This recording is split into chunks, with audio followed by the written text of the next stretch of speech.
Policemen came to the door, knocked on the door. Neither of my parents were home at the time, and they had gotten reports of neglect and domestic violence.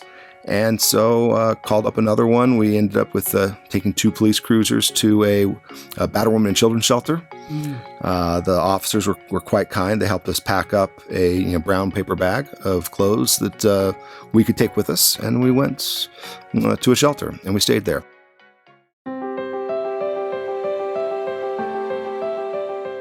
Welcome to Stories of Hope in Hard Times, the show that explores how people endure and even thrive in difficult times, all with God's help.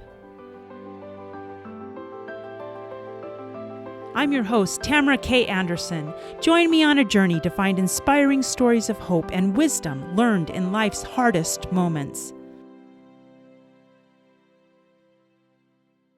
Today, my guest was born in Honolulu, Hawaii. He grew up in an abusive home and then went into the foster care system where he was from age 6 until 18.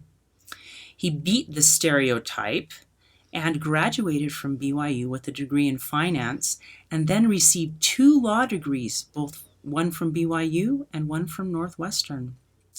During his career, he specialized in intellectual property cases, where he has been recognized as one of the world's leading IP strategists.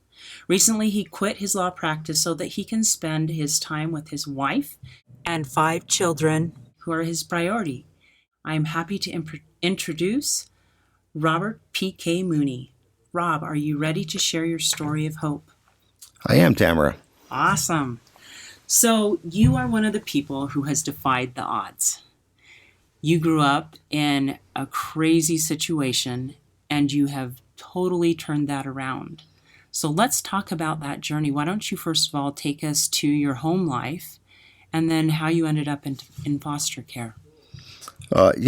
Unfortunately, millions of kids in America have parents who don't provide for them, whether it's providing for their physical needs or their emotional or spiritual needs. And that was present pretty thoroughly in my home. My mother was very sick physically and emotionally and mentally. And I had a father who was very abusive. And so there was sexual abuse, physical abuse, and emotional abuse in the home. And it left some pretty significant scars. Scars on the inside and scars on the outside. Right. And so it was a rough go growing up. Nevertheless, we still had happiness and joy at times. It wasn't all pure darkness. I had 7 siblings. Both my parents had previous marriages, and each of them had children from a previous marriage. And together they had 7 of us that lived with them in Hawaii. My mother's 2 oldest children, they lived with us for most of growing up, but as soon as they were able to get away from the situation, they moved away. They moved to the mainland to go to college. And so it was me and my 6 full biological siblings living there. And not a lot to eat at times, not places to stay, and having to deal with the trauma that comes from abuse and neglect. That was a real thing. Thankfully, there was courageous people who let the police and social services know. One day, when I was 6 years old, policemen came to the door, knocked on the door. Neither of my parents were home at the time. And they had gotten reports of neglect and domestic violence. And so called up another one. We ended up with taking 2 police cruisers to a battered woman and children's shelter. The officers were quite kind. They helped us pack up a brown paper bag of clothes that we could take with us. And we went to a shelter, and we stayed there. My mother was contacted. She joined us at the shelter. However, within a short period of time, the social workers there recognized that she was not mentally and physically able to take care of these 7 children. Right. So we were put into state's custody, and that's when my journey in foster care began. Wow. So as a young child, I'm sure that being ripped from your home and everything you knew, even though it was maybe not the most ideal situation, must have been awfully hard on you and on your siblings. No, that's right. the first foster home was just an emergency placement. We got to find a place for these kids. Thankfully, my best friend, their family heard about it and they signed up to take me in. So I actually, Really? my first foster home was living with my best friend, which was really cool. Yeah. But I was not with my siblings. They searched. It took them a few weeks to find a home that would take 7 children. Wow. And they were successful in finding a home. Unfortunately, my older siblings, there's some pretty good trauma, and you are concerned about being taken away from your parents, even though the situation's bad, especially a mother who's not the principal perpetrator of the abuse and neglect. Right. And so when we were at the hospital getting shots, my older sister ran away. Really? And so she never made it to that foster home. And the day after we got there, my older brother ran away from that foster home. So it was me and my 4 younger siblings there. And I was at a new school. And I remember, so this is a couple weeks. I'm at my second home now, and a couple weeks at a school where there's a bully who was picking on me a lot. Home life is different. You've got different parents. They had children of their own, trying to deal with having 5 new kids in their home. Mm-hmm. And it was tough. And I remember just putting my head down on my desk and just closing my eyes and just thinking, all right, when I open my eyes, this is all just going to have been a dream. Wow. And so even when things are rough, you still want to be there. Yeah. You want to be with your brothers and sisters, and you still have love for the perpetrator, and so that's an interesting place to be. Yeah. My goodness. So you went from foster care, home to home to home. I remember you telling me a story once about a marathon. Yeah. Why don't you tell me that story? Because I think it shows a little bit of the determination you had even as a young child. And I think this is what you've always had, that inner determination. Yeah. So it's actually before we were in foster care. When I was 5 years old, we were living in a home on Oahu. Mm-hmm. And one Sunday morning, I see hundreds, thousands of people running, near our home. And I'm like, what are these people running from, And so I asked my father, who fancied himself something of a jogger, and he, of course, knew it was the Honolulu Marathon. Mm-hmm. That was a marathon that had been going on for about a decade at that point and was fairly popular and has become one of the largest marathons in the country. But yeah, he tells me it's a marathon, which means nothing to me as a 5-year-old. So I'm like, well, it's a marathon. It's a race. Oh, all right, I get races. It's 26.2 miles. No idea what that means. Mm-hmm. It's long. Okay, I get that. But I don't know that I had a full conception of what a mile was, let alone 26.2 miles. And, right. and so my 5-year-old response was, I can do that. Anyway, so I was like, I'm going to do that. When's the next one? It's in a year. All right. I had seen Sylvester Stallone's Rocky, and I knew I'd have to train. And so, I started training. I convinced my older brother and sister to run with me. Uh-huh. So my older brother, 2 years older than me, and then my sister, almost another 2 years, not quite, older than him. And so, what did you do in the early 80s for training? You did push-ups, you did sit-ups, and we ran. And where we were living was kind of the base of a hill mountain area near a place called Hawaii Kai. And so we ran up the hill and then ran back down. It was about 1.5 miles each way. Mm-hmm. And so we'd run 3 miles a day. And that was our training regimen. And I somehow got in my head that, when you're about to finish a race, you got to sprint. That might have been from a Rocky movie as well. I don't know. But that's what we did. No, seriously, we would see the finish line, and then we would just take off, So the finish line being, all right, we're near our house, and we just take off. I understand I'm 5, my brother's 7, my sister's 9. I'd lose every time, but it's okay. That's what we did to train. And at first, my father came with us. He was, I probably thought it was cute. Oh, yeah, these kids want to be like dad, the jogger or whatever. And I don't know. And so he did it, but he had issues and he dropped out pretty quickly off doing, the things that he was doing. But we kept going at it. And sometimes my mother would drive a station wagon next to us, especially when we moved. We didn't end up staying there, but we continued to keep working. And my mom would drive a station wagon, by us, make sure that we were, still alive, go out about a mile and a half, and we'd run back sprinting at the end. Sometimes my brothers and sisters didn't want to go, but I just would kept doing it. I just wanted to do it. That's awesome. So a few months beforehand, my mother signed us up.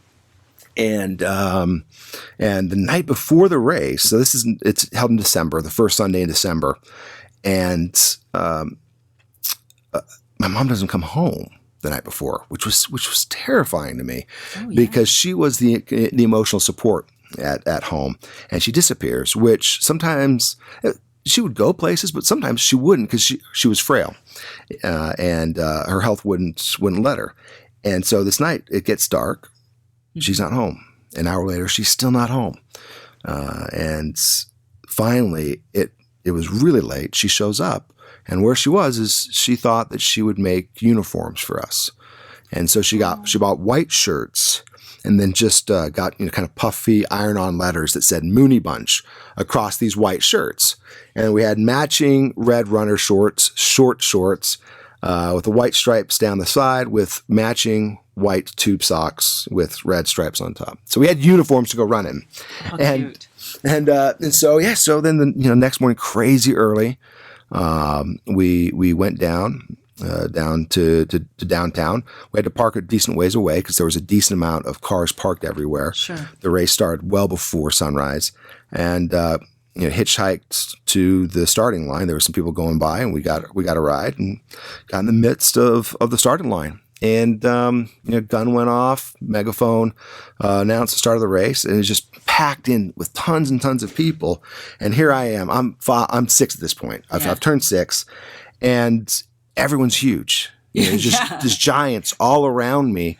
And so it starts going very, very slowly at first because there's so many people. You're kind of just packed in there like sardines.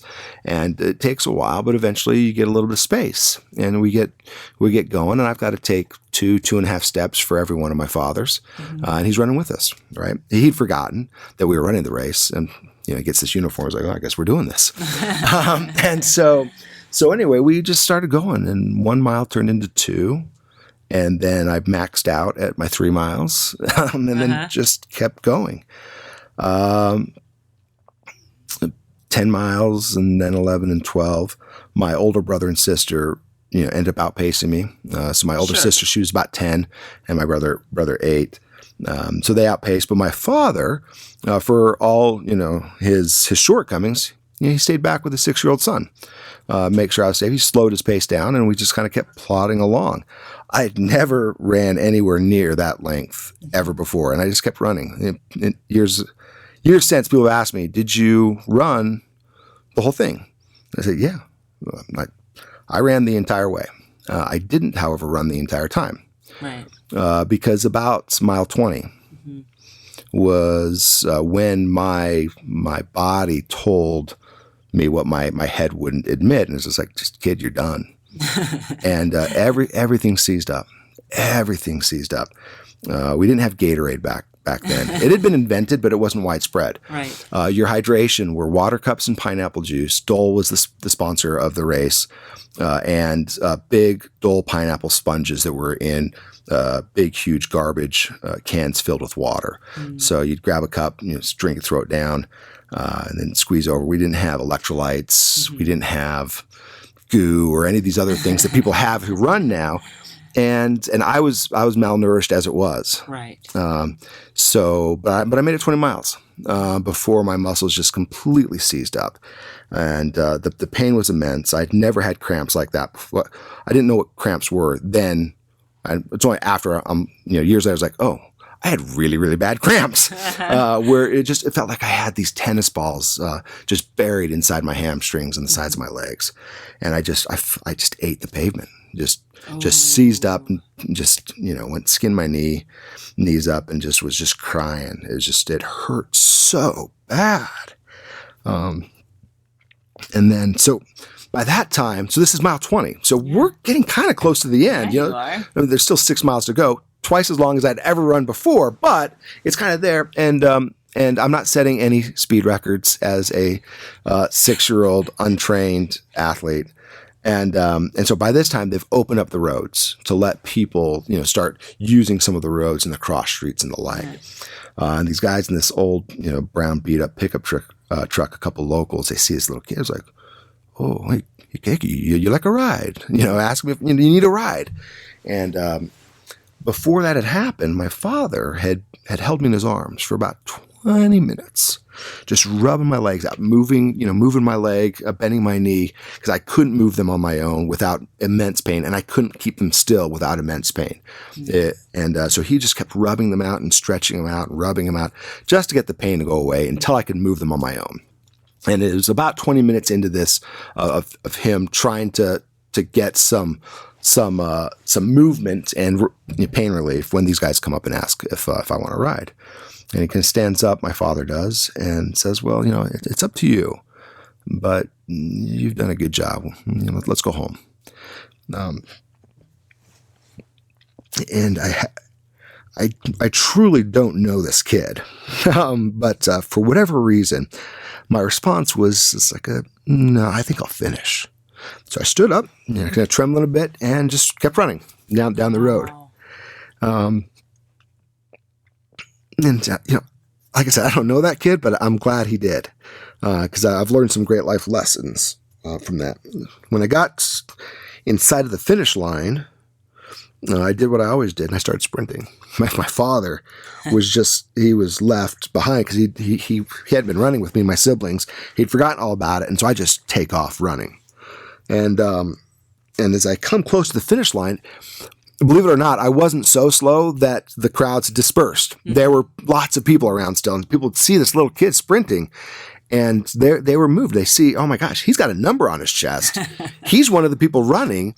And before I even got to the finish line, I had a couple of people run up to me with these massive flowered leis, not for a little kid. One of them had to be doubled up so they could get over my head. And I was just trying to finish a race. I'm like, what are you people doing? But apparently it's pretty easy for an adult to catch up to a 6-year-old trying to finish a marathon. And they caught up to me and put this lei on me as I'm trying to cross the finish line. And then I did. I crossed the finish line a few feet in front of my father and finished that. And again, I'm grateful. I'm grateful for the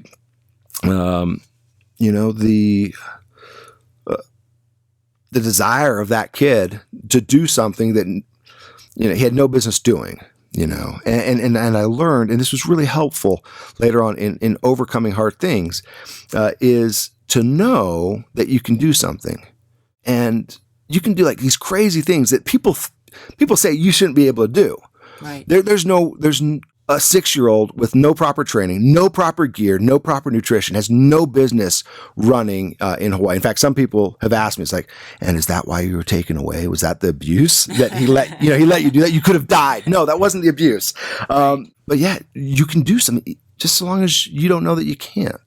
And most of my career was doing things way too big for me, because I was too stupid, stubborn, or cocky to not understand that I couldn't do it.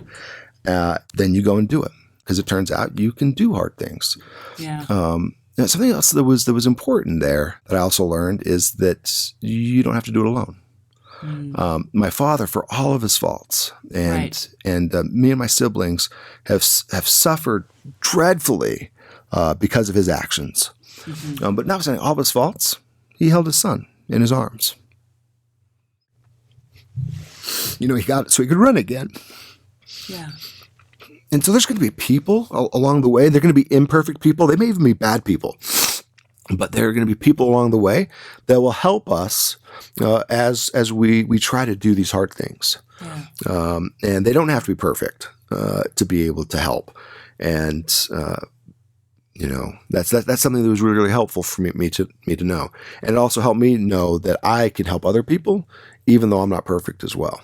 That's powerful. So anyway, that's really so that's the marathon story. That's awesome. Yeah. Well. And what a blessing to know that God uses imperfect people to help others. That's right. Yeah, that's right. Wow. Powerful lessons from a 5 and 6-year-old boy. Yeah, kind of crazy. So 2 months after that was when the police came. Gotcha. So that was in December of 1984, and then in February of 1985 is when the police came and started in foster care. Right. So yeah. So you went to foster care and on the mainland? No, this is in Hawaii. Hawaii first. Yep. And several homes in foster care. What were some of the things that were going through your mind as a foster care child, besides that putting your head down on the desk and wishing that it would all just go back to normal? Yeah. Take us and explain to us so that we understand. No, there was a very intense desire to be back with my family. And it just wasn't a possibility.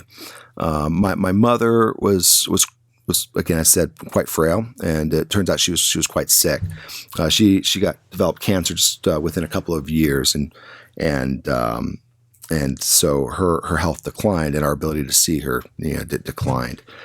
The possibility of being together as a family was dissipated fairly quickly. Mm-hmm. My father moved to the mainland, and then my mother did as well. She moved to Utah, and with the hopes that she could convince the state to transfer her children to Utah. She had family in Utah. Oh, I see. And so at this point, you were still in Hawaii. Correct. Yep, we were still in Hawaii, and just changing home. Sometimes I was with a sibling, sometimes not. My last home in Hawaii, I was with my older brother Michael. Okay. And then we just got the news a couple days before my birthday. Was told, we got good news and bad news. What's your good news? It's your birthday next week. That's the good news. What's the bad news? You're moving to Utah. Okay. So on my 8th birthday, we moved got on a plane, flew to Utah. And then my mother was hopeful that her family, I believe the reason she wanted them to move us to Utah was so that we could be close to her family. Mm-hmm. And maybe that they could be an influence. That didn't end up being so much the case, I think, as she had hoped. But I think the desire is still there. Let's be together as a family until she got sick with the cancer. We found out. I didn't find out that she had cancer until we were already in Utah. But did she already know that? I believe that she did. I don't know that for sure, but I believe that she did. We came in September, and I think she started her treatment in January or so, and then she died in April. So they were in the process. It's a really unique situation. Hawaii has jurisdiction over these kids. You're living in Utah. Mm-hmm. So what do? Everyone, unification is always the goal, but it's got to be responsible unification. And so my parents, the state didn't know this at the time, but they divorced. Oh. But at this point they were living together, divorced. But anyway, they decided we're going to send the kids back one at a time. Back to Hawaii? No, back to live with them. Oh. And they were living together in Utah. I see. So let's do this reunification. We'll do it one at a time to see if they're able to handle having these children. Right. My mother's chemotherapy had ostensibly been successful, and so they put a plan to send him back. And I was the first to go back. Unfortunately, she developed pneumonia, and the week I went back is when she went back to the hospital, and then died after a very, very short stay in the hospital. I'm not sure how the decision went to, what made anyone think it'd be responsible to send 6 more children back to my father, who again was the principal perpetrator of the abuse. No real improvements on neglect side of things, and now without a mother. But they did. They sent us all back. They did? Yes. Still one at a time? No, all at the same time. So the plan was one at a time, but after she died, they're like, oh, you know what? He's good. We'll send them all back at the same time. Oh. And so suddenly we have 7 kids with this one guy, and it didn't work out very well. At the time we were living close to where my mother's parents were. They lived in Provo, Utah, and we were close there. And then he moved us to Park City, but there wasn't able to take care of us. It took a few months, but social services were called in, and basically my mother's family was called and said, these children are getting shipped back to Hawaii. This isn't Utah's problem. So unless you guys can do something, they're all getting shipped out. So my mother's sister and her family came up and got us out of the home and worked with social services to get us back into foster care with a private social services acting as a liaison for Hawaii. And so now we end up in this very bizarre situation where your Hawaiian foster children, or foster children under the jurisdiction of Hawaii, living in Utah with a private organization being a liaison. So it was a little bizarre. And then that was, we're back into foster care. And then the process began, for the termination of his rights, which happened a little while later. And so now the 7 children are available to be adopted. In the meantime, we're all in separate homes for the most part. Right. Ultimately, the 4 younger children were all adopted into 3 different homes. The younger girls were adopted together, and then each of the boys were adopted in different homes. And then me, my older brother, my older sister continued to move around. And at that point, when his rights were terminated, it wasn't maybe our family's going to get back together. It's broken, and this is life. Your younger brothers and sisters are getting adopted into homes, and they're looking for a permanent place for you. But as you get older and you have, trauma baggage, that becomes harder and harder. What was going through your mind at this time? By the time I was in 5th grade, it was normal for me. Mm-hmm. It was the new normal, and it's what life was. Once my father's rights were terminated, my mother had died. Now this is now life. Things got a little messy when I was 13. Mm-hmm. I was living with a very, very cool couple, but they had their own marital issues. Mm. And as their marriage was falling apart, and I was, a child in their home, and I was actually the oldest. They had biological children. They were all younger than me. Mm-hmm. But they'd actually suggested that maybe it was to give a chance to reconnect with my biological father. Mm. It had been 4 years since I'd seen him, and I didn't know where he was. Turned out he was living several hundred miles away to the south, mm-hmm. but that my older brother was actually living with him. Really? Yeah. So he had kind of run away from the system. He was one of those kids that were you've maybe heard reports of kids being in the system that are just lost. They have no idea where they are. Mm-hmm. He was one of them, and I kind of became one of those as their marriage was falling apart, and I left to go live with him. Kind of unlawfully, I guess, as his rights were terminated and stuff, and went to go live with him in southern Utah, mm-hmm. actually, just in a little town right next to Zion National Park, okay. Called Apple Valley. In our case, he was borrowing a trailer from somebody, and it was a nice trailer. But he'd remarried at that point, and she didn't live with us. She lived about 15, 20 miles away. And so he split his time there and then up living with these 2 teenage boys, 14 and 16 years old. And it was tough there. Thankfully, he'd worked on his issues enough that he wasn't abusive, physically abusive, that is. And but he wasn't a big person. He wasn't a big man. Mm-hmm. I matured fairly quickly, physically mm-hmm. speaking. And so by the time I was 14, I was about 5'11" at that point. My brother was 6'1" mm-hmm. At 16. Both of us very physically active and quite strong. And so that physical abuse wasn't there. He'd gotten in touch with his Native American roots. He's a Native American by birth, and had kind of gotten in touch with Native American spirituality to kind of deal with his inner demons. And so while that part was better, mm-hmm. it wasn't a great situation. He wasn't a great father, wasn't a great role model, and he wasn't a great teacher there. So it was just two traumatized boys raising themselves, not full Lord of the Flies or anything like that, but and we cared about each other very, very much. And but it was a lot of times on our own, just out there in this trailer. We didn't have heat, we didn't have electricity, we didn't have telephones or anything like that, and frequently didn't have a lot of food. Thankfully, and money for clothes weren't there or anything, and I'm growing. Thankfully, the kindness of others. One of my friends, supplied a lot of clothes for me, so I didn't have to deal with being made, fun of for having, pants that were 6 inches too short or whatever. So it was all right, but it wasn't great.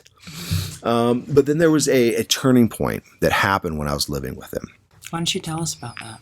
So I'd been there about 6 months, and we were driving in a borrowed car back to our borrowed trailer. And he said to me, he's like, Robert, I think it's time that we bring your younger brothers and sisters home. And I said, what did you say? We need to bring your brothers and sisters home. And they'd already been adopted, right? One had been adopted, and 2 were about to be adopted, and a third one was in the home where he would be adopted. So he's there with their permanent families. They have lives. They haven't seen him for years. Many of them, their only memories of him are terror. Yeah. And they have lives. They have some semblance of stability. They have a chance to forge a normal life. And what we had wasn't really a home more than it was a borrowed shelter. Right. And so in as nice of words as I could, I told him that I thought it was a bad idea. And that I'm sure came across as very disrespectful. And that escalated quickly into a bit of a confrontation. A lot of yelling, heated exchanges, got to the trailer. Went inside, continued inside the trailer, and it came to this point. I don't remember how it did, but finally he was trying to show how much improvement he'd made as a person. And so in this moment, he yells at me. He's like, why do you think I don't beat you and your brother anymore? And my response back was, because we're bigger than you. And yeah, that's logical to a teenage boy, right? Right. Now, so he was 5'9". I'm 5'11". Brother's 6'1". We were taller than he was. He's a full-grown man. Right. I was 14 years old. Right. So while I may have been taller than he was, I certainly wasn't brawn and thicker than he was.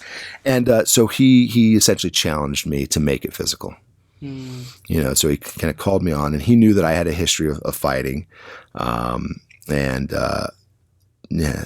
so I was like, all right, you know what? It'll probably feel pretty good.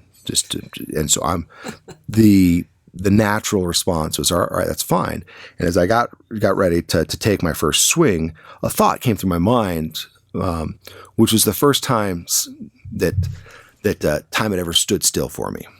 And that was just a thought came to my mind. It's like, you're about to hit your father. You don't have to. I felt like I had to. There was a time when I was in that first foster home I told you, or that second foster home, where there was a bully. That bully one day was coming at me at the hall. He saw me. It was just the 2 of us. He saw me, and I had a pencil in my hand. He swung at me. I stepped back out of his swing, and as his arm came across my body, I stabbed him in the back. I'm sure that went over really well. Yeah, no, it was frowned upon. But people actually understood. They're like, oh, this kid's going through so much, right? But the reality, and maybe it was justified, but it wasn't conscious. Right. It was just what you did, right? Someone's attacking you, you attack back. Right. Someone's egging you on, you respond, right? And so it was the first time now, fast forward years later, where I realized I don't have to hit him.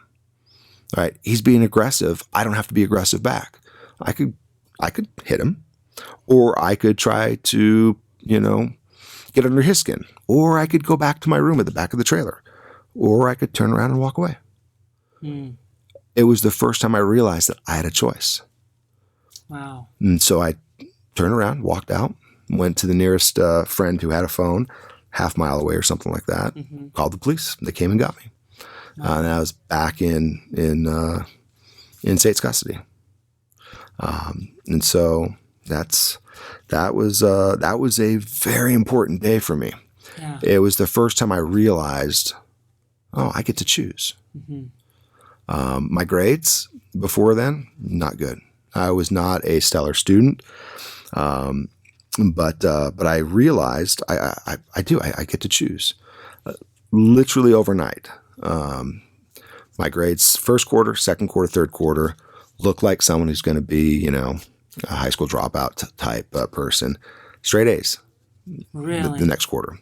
The only difference, I didn't get any smarter or anything like that. The only difference is I chose to do my stuff.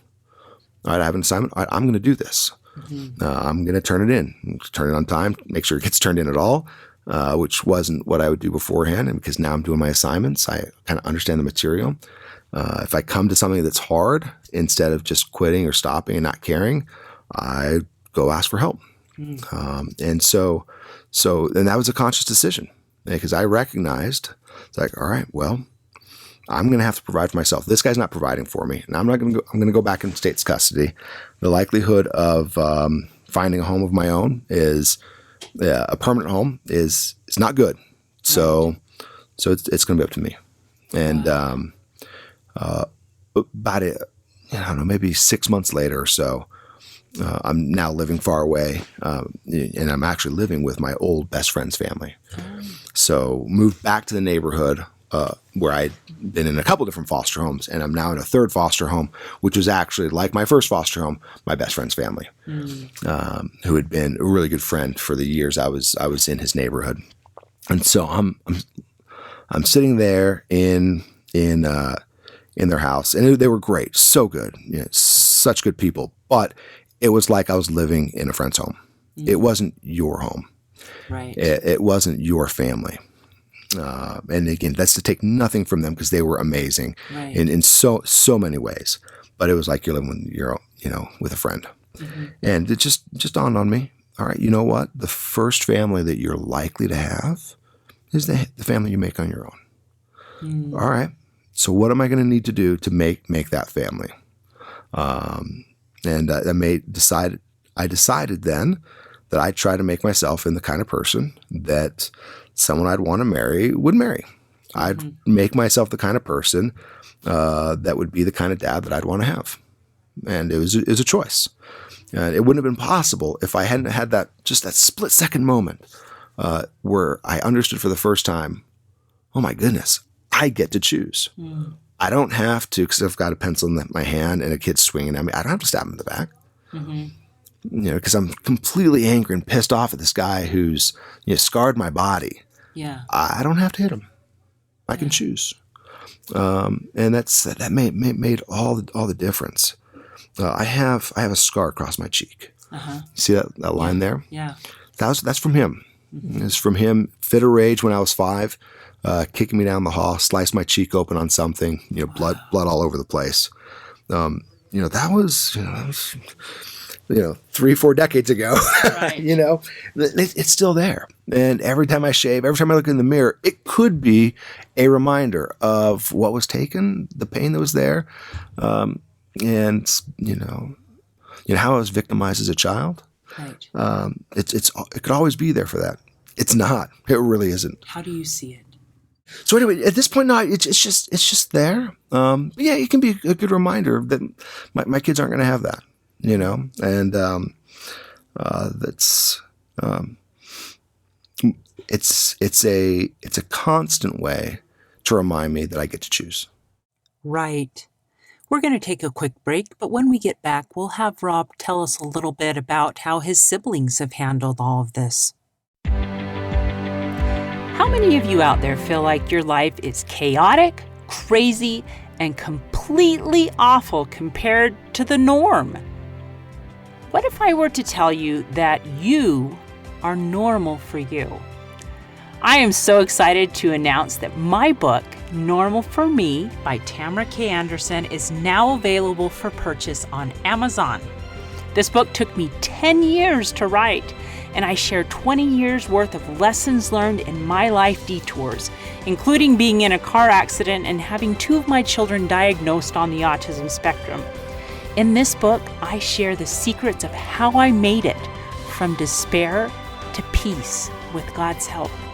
I also include a bonus diagnosis survival guide at the very end of my Normal for Me book. The diagnosis survival guide includes 12 tips to survive and thrive in tough times. Wouldn't you like to know what those are? So what are you waiting for? Grab your copy of Normal for Me today on Amazon. And we're back. I am speaking with Robert PK Mooney about the amazing aha moments he had in the foster care system when he realized he had the right to choose his own future. Now, Rob, tell me a little bit about your other siblings who were in the foster care system. Was this as easy of a choice for them? A few years ago, Yeah. my younger siblings, they struggled as well, even though they were adopted. Mm-hmm. And my younger brother died just a couple of years ago from meth poisoning. He could never, even though he was the first one to get adopted, he could never break out and recognize that he gets to choose to be a victim or not. I took him to lunch about 4 years ago, and we were just talking, just catching up, meeting, and he moved back to Hawaii, and essentially disowned his adoptive family. And as we were at lunch, he was telling me about why he'd had so many problems with drugs and alcohol and other difficulties. And he was like, it's really because of the way my adopted father treated me, and kind of going off on all the stuff that is the reason why he had such substance abuse issues. Mm-hmm. And knowing what I know Mm-hmm. about our ability to choose, I just looked at him across the table for a while. And when he realized I wasn't saying anything, Mm-hmm. he looked at me, and suddenly he had, probably for the first time, a recognition that, and my choices too. Mm. You have to recognize that you get to choose. And unfortunately, he didn't internalize that. Right. So anyway, and it ultimately took his life. So the choice then becomes, for people that have had an abusive upbringing, are you going to let that abusive upbringing rule your life and play the victim? Correct. Because there's plenty of reasons you can claim that. Or are you going to choose and say, I am the captain of my own destiny. I am going to change this. Yeah. Because I have the power to change it. Yeah, that's exactly right. I think the greatest blessing that God has given me Mm-hmm. is the ability to choose. Mm-hmm. The second greatest blessing he gave me is the understanding that I get to choose. And so as hard as that year was when I was 14, Yeah. and it was hard. Yeah. There's been so many paths that could have taken me, to my death or worse. Right. And, but even though that was really hard, it gave me that moment where I came to understand that I could choose. And that makes all the difference. If we let the abuse and the neglect and the hurt, the betrayal, continue to erode our spirits, then we allow those perpetrators to continue to victimize us. The reality is what I try to teach kids, kids who are from hard places. I try to help them understand, you've been victimized. You're not a victim. You get to choose that. You get to choose how you're going to respond to that. And it's a two-edged sword, right? Yeah. You become the master of your own destiny, but when you choose wrong, which you're going to do. Yes. Yeah, just because I understood at that point that I now get to choose does not mean my choices were great. All right. I made lots of boneheaded mistakes, and then those were mine. Yes. They weren't because I was abused as a child. They weren't because of whatever else the case may be.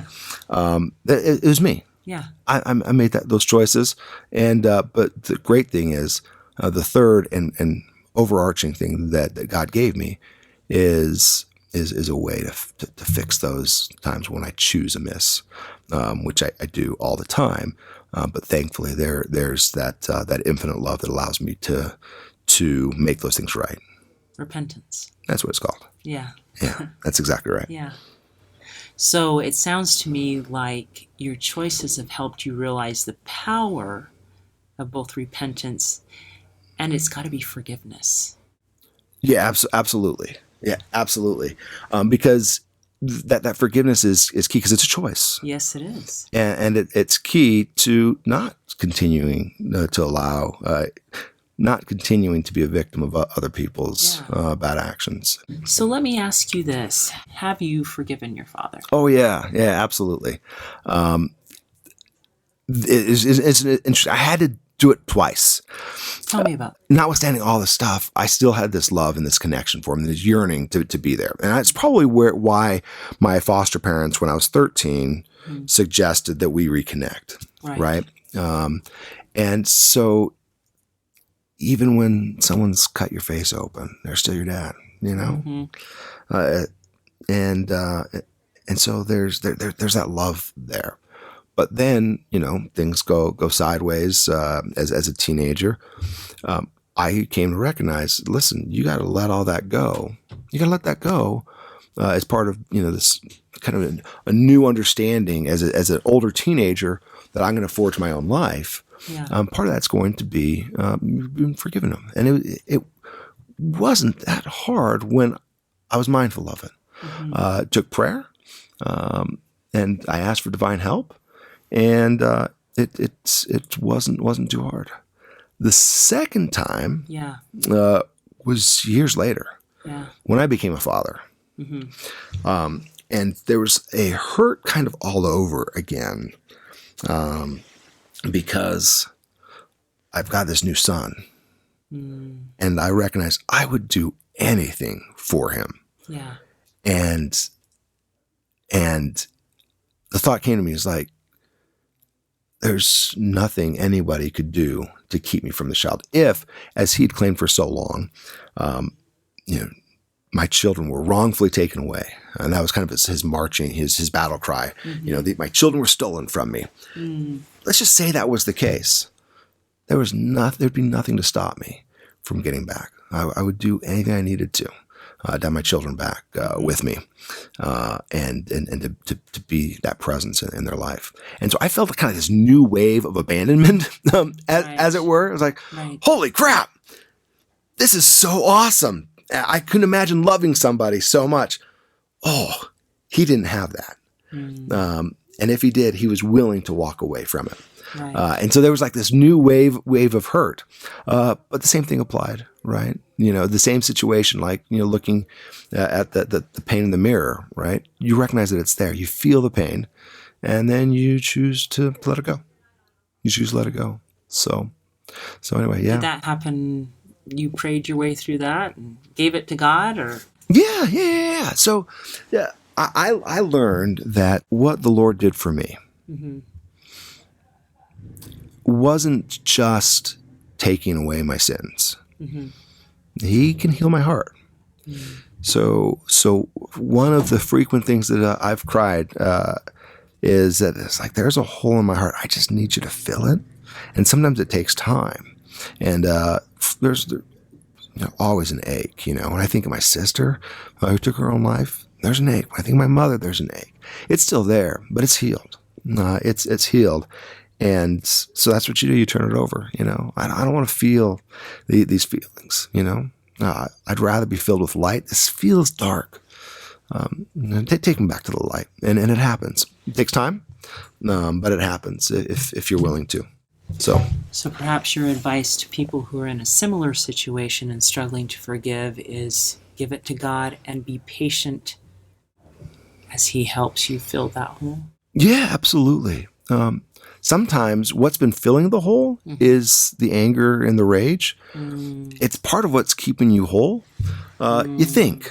Yeah. But what you really have is you have a void in your life, and you're filling it with that anger, with that hatred, with that hurt. And it turns out there's a master healer who, if you'll give it to him, He'll fill it up with love. It's possible. It's real. Yeah. So just be patient. Yeah. Give God the time and allow him the ability to come in and heal you. Choose that, as you would say. Absolutely. And then there will be times where your actions can be separate from your feelings, that can be separate from your thoughts, where you may feel a certain way, but you would recognize if I were to act in this way, it would be inconsistent with having forgiven somebody. So act as if you have forgiven. Absolutely. Until it's complete. Correct.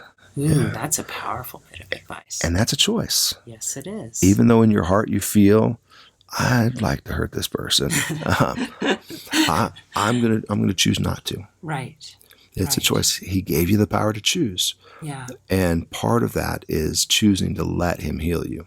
Yeah. Part of that is doing what he would have you do, even when you don't feel like it. Right. So. Yeah. Wow. That's really. I love the act as if until you're completely healed, and it will happen. So maybe cling to that hope that someday your heart will be whole, and there will be love in those places where there's now darkness and pain. Yeah. Yeah. Absolutely. It's one of the great blessings of being a father, is that there are ample opportunities to fill your heart with love. And so I love being a dad, just because, for that reason, being a husband, being a father, you are given, it's like God's, architecture, his design for giving you opportunities to love, giving you opportunities to serve, giving you opportunities to grow. It's one of the great things about being a parent, that I'm grateful I have that blessing. My wife and I, we've got our 4 children, but we also have served as foster parents as well. So there's an infinite need for parents, and for someone who is, I'm inherently selfish. No, I am. But it reflects in altruistic acts because those bring me joy. Right. Right. The only truly altruistic person would be God. He was God. But he still gave everything. He didn't have to. He had nothing to gain from that, but he did it anyway. Whereas me, I always have something to gain. It's completely wholesome, right? It's I gain this incredible feeling in my heart when I do this with my children, and I feel this closeness with my wife when I treat her with respect, and all these sorts of things. Someday, I hope I never get a terrible test where God's like, all right, well, Rob, I'm going to take away all those good feelings and we'll see if you still do the right thing. I hope that doesn't come, because I really do. I love being in a family. Well, and it's amazing that I think looking back on that child who ran the marathon, it just goes to show that once you are fixed and determined to choose your own life, to choose to be different, there's nothing that's going to stop you. You are going to finish that race. Yeah, from time to time. But there's been help. One of the things right now, I speak to kids that are in foster care, to try, especially kids that are likely to age out. Right.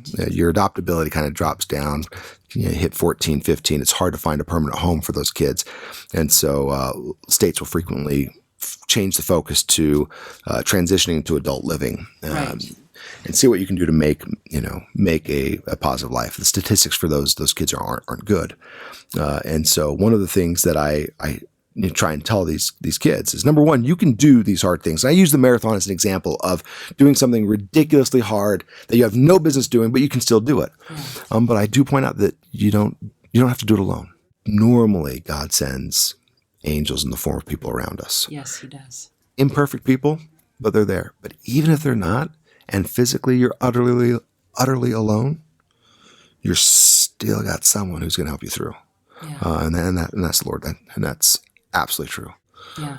God's always there. Yeah. I learned that from a friend, from a friend when I was living with my best friend, when I was 15. I was with a group of guys, and as guys do, from time to time, teenage guys, they were complaining about their families. Oh, I hate my mom. She's making me do this. Oh, yeah, my sister. Anyway, it ended up just being this big old gripe fest with my friends. And I was kind of silent through that. Sure. And I said to one, I was like, afterwards, just one-on-one, it really bugs me to hear you guys complain about your families. I'd really like one. And you guys treat them like they're garbage. And to his credit, he was participating in the family bash. He said to me, he's like, well, Rob, if you want a family, you can ask God. He can give you one. And I never thought of God as being a person who could provide a family. And so I went to my bed. I lived in the storage room of my friend's place. They had a bed, and I knelt down next to it in my spot, and just said a very simple prayer. God, Joe says that you can give me a family. If you can, I'd really like one. And the very, very, very next day, nothing happened. And the next day, nothing happened, and so on and so forth. And I kept asking. I kept just, all right, I can be patient. And a week is long for the 15-year-old. A couple months is even longer. But I continue to ask. Simple prayer. I'd like a family. And then my social worker calls me. And she's like, I think I've got a perfect home for you. And we go, and she picks me up and drives me to this place. Mm-hmm. And it was like this vision, dream come true. Mm. Tennis courts, swimming pools, big old mansion. I'm like, you're kidding me. Like, oh my gosh, this prayer stuff works really, really well. And I go and I meet these people, and they are dynamic and gregarious, and they have these older daughters, and they've got a son who's always wanted a big brother, and he was several years younger than me. And we just hit it off, and they wanted to make sure that I was the right fit for them to come to their home. And so we spent several weeks with me coming and visiting them, and they had boats. We went boating together. You probably loved that. Oh my goodness. Yeah, no, they had basketball courts. I mean, it was like this. Oh my goodness. I'm going to go live with, a family that has all of this, mm-hmm. and they're crazy cool, and they're just like me, and very gregarious and outgoing and athletic. I'm like, oh, this is amazing. And I was like, wow, prayer's absolutely amazing. I could get into this prayer thing. And then after a couple of weeks, they had me come over for just a kind of a family council, as it were. And I knew something was wrong because the kids were crying. And the mom and dad, they were very religious people. They said, Rob, we've been praying really hard about having you come live with us, and we love you, but it's not the right place. And so we're not going to have you come live here. And I was heartbroken. Before I left, the dad said, Rob, we truly love you. And that's kind of coming on the hollow ears, but we truly love you. And the only reason you're not coming here is because either you've got more to learn from your situation, or because the Lord has something better for you. And I went back to my bed in my buddy's home, quite confident there wasn't anything better, because this was really awesome. And I was a little bitter, actually. And so I realized, all right, that the home that I'm going to make is going to be my own home, and was fixed and determined that that's what it was going to be.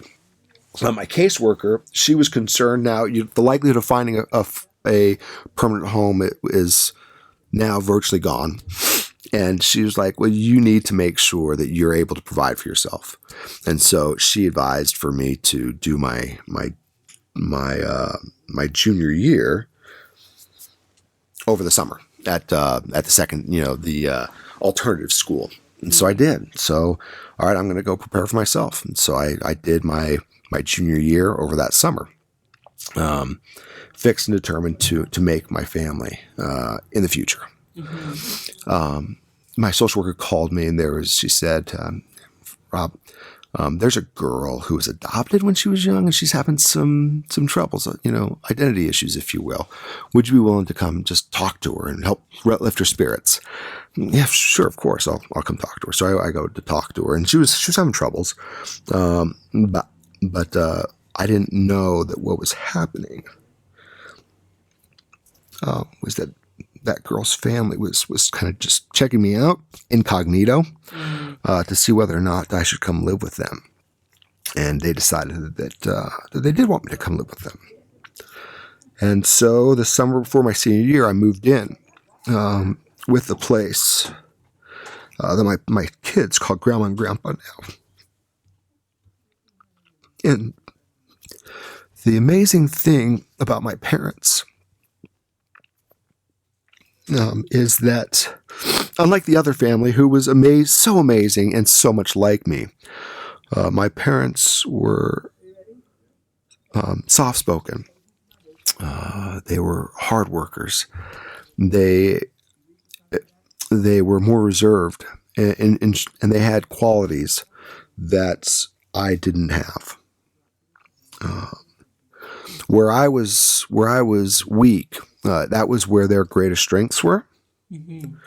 And even though I only lived with them for a year before I graduated from high school and went to college, they helped make me a complete person.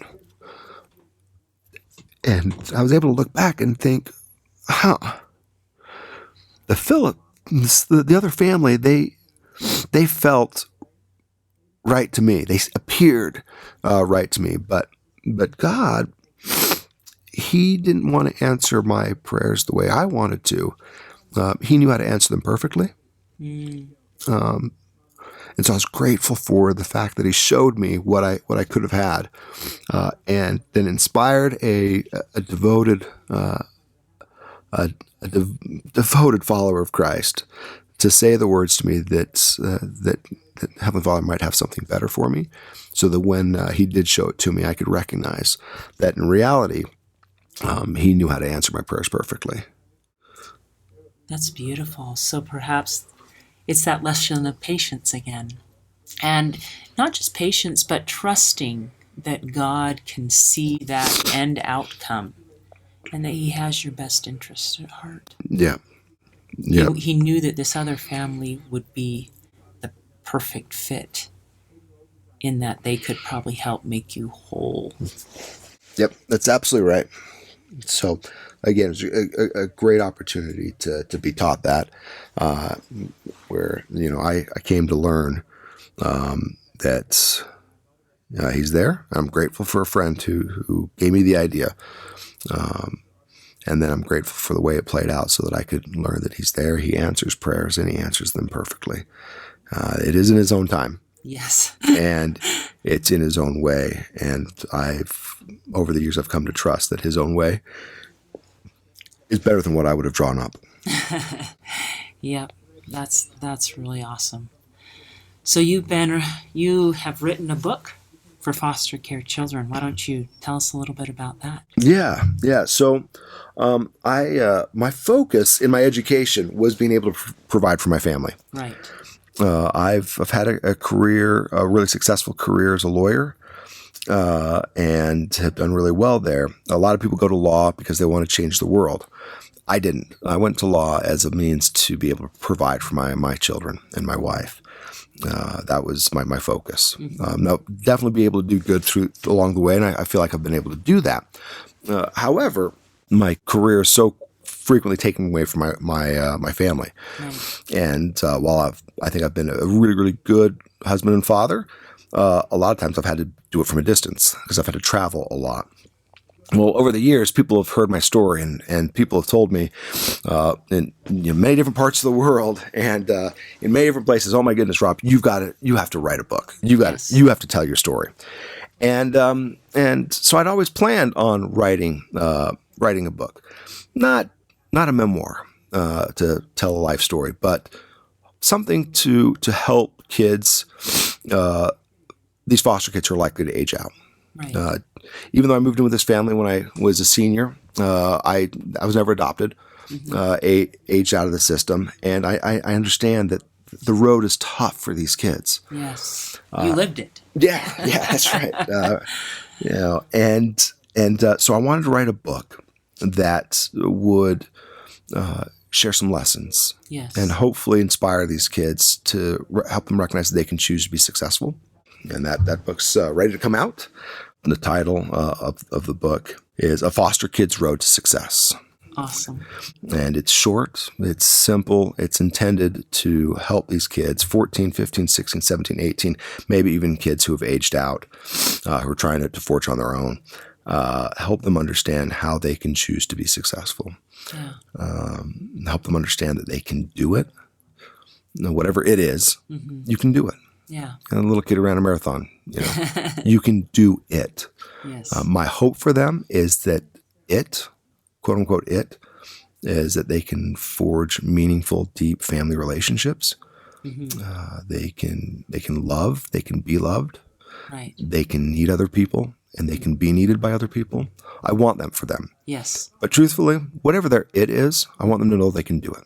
Yeah. And I want them to know that they can choose to do it and how to guard that choice. And so it's not long. It's short, just a few chapters. Pretty easy read.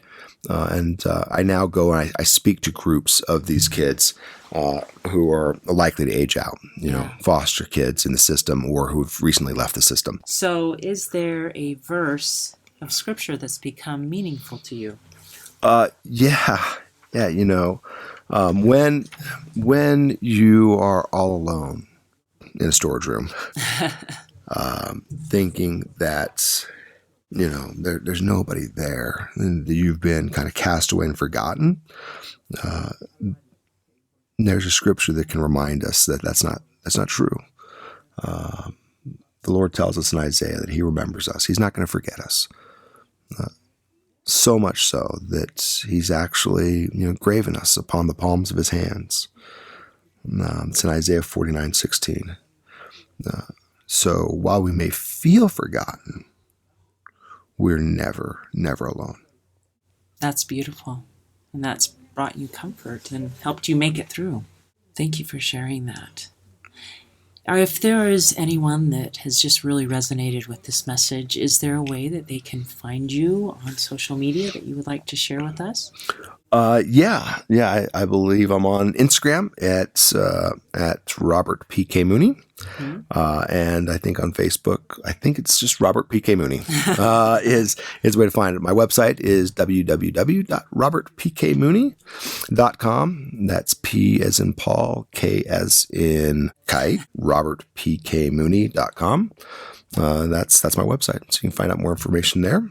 And another really cool thing you can find on Rob's website is the ability to purchase one of these books for a foster care child. And this is an amazing service opportunity. So go to Rob's website, robertpkmooney.com. I will put that information in the show notes so that if you do want to contact Rob, you can find that information in the show notes on my website. Thank you so much, Rob, for sharing your story of hope and for continuing to motivate others to also find that same hope. Hey, thanks so much for listening to today's show. I know that there are many of you out there that are going through a hard time, and I hope you found things that have been useful today as you listen to the podcast. If you would like to access the show notes from today's podcast, visit my website. It is storiesofhopepodcast.com. That is where you'll find favorite quotes from today's episode and shareable memes. And those are fun because you can share them with your friends on social media. You will also find the links mentioned throughout today's episode so you don't have to remember what those were. And also all the tips that were shared. Sometimes tips are shared so much throughout an episode you forget. What were those great things? So go to the show notes, storiesofhopepodcast.com, to look up these fantastic resources. If someone kept coming to mind during today's episode, Perhaps that means that you should share this with them. Maybe there was a story shared or a tip that they really, really need to hear. So go ahead and share this episode with them. May God bless you, especially if you are struggling, with hope to carry on and with the strength to keep going when things get tough. Remember to walk with Christ, and He will help bear that burden. Above all else, remember, God loves you.